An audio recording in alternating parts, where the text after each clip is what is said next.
Hello guys, সবাই কেমন আছো? আশা করি ভালো আছো। আর দেখো আমি কি করছি, দেখো এই গরমের মধ্যে একটা বড় শোল মাছ নিয়ে বসে পড়েছি কাটতে। দেখো এটা পুকুর থেকে ধরেছি, তাও আর ছিপ দিয়ে ধরেছি, বুঝতে পেরেছো? তোমাদের তো আগে একটা ভিডিও বলেছিলাম শোল মাছ খেতে খুবই ভালো লাগে। হ্যাঁ, প্রায় আমাদের খাওয়া হয়। তা দেখো শোল মাছটা পেয়ে কাটতে শুরু করে দিয়েছে, খুব ছটফট করছিল মাছটা, হ্যাঁ, আর চাটাং চাটাং করে লাফাচ্ছিল।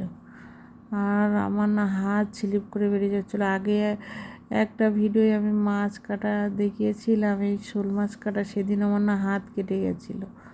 ওই জন্য আজকে সাবধানে কাটছি আর বারবার হাতে একটু ছাই লাগিয়ে নিচ্ছি। হ্যাঁ, ছাই লাগিয়ে নিলে কি হয় জানো তো, তাহলে আর মাছটা স্লিপ করে না, স্লিপ করে হাত থেকে বেরিয়ে যায় না।